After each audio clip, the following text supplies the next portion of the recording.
I know you grew up in a household, in a creative household. Talk to me about growing up in a musical family.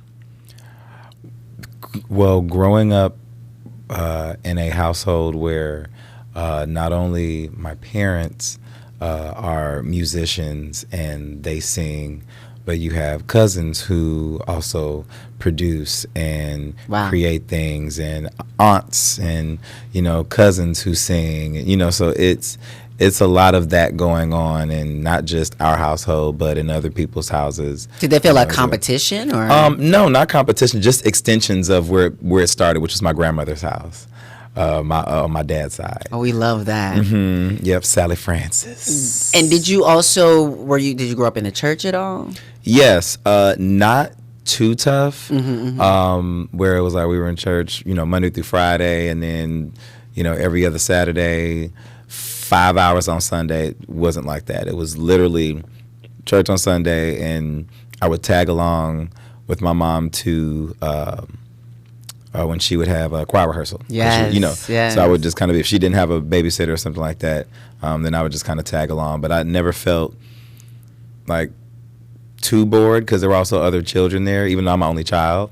But yeah, there was my mother made sure that my childhood was fun. Wow. Like when I really think about and go, even with how she taught, because she was also my teacher. So you were homeschooled? Yep. Yes, we love that. Cause listen, to be honest, I don't know what y'all doing trusting this system to educate your kids. Cause it's gonna be for certain that they missing a few lessons. Yeah.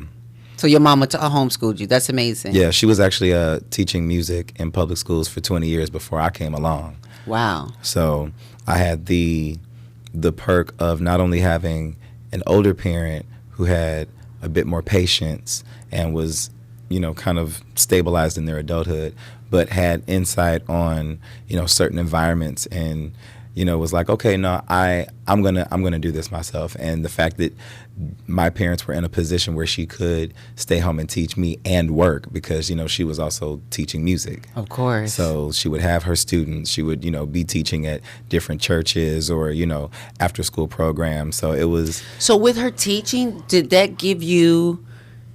she give you sort of an idea or vision that you could actually do something with music, like as a career? Because the reason why I asked that is because, number one, we all know about Miss Rita Watson's Miss Rita Miss Rita Watson, Miss Shirley Ralph. Yeah. Talking about singing your shoulda, coulda, wouldas and not really being, and I understand sort of how many of our parents felt like we had to make the best, safest bet, sort of growing up. So in my family as well, even though I grew up singing in the choirs and playing piano by ear from first grade or whatever, it was like, but no, you're going to get you a job doing business and what have you. So did they teach you that you could have that kind of career? Well, fortunately for me, my father being a audio engineer, God, if you say, because anybody that mentions Bernarr, like they know who that is. Yes. As far as being, and he's done sound for Spice Girls, Earth, Wind and Fire, Chicago, Whitney Houston's last tour, Jill Scott's first tour, Cash Money, Nelly and the Saint Lunatics, Bob the Builder.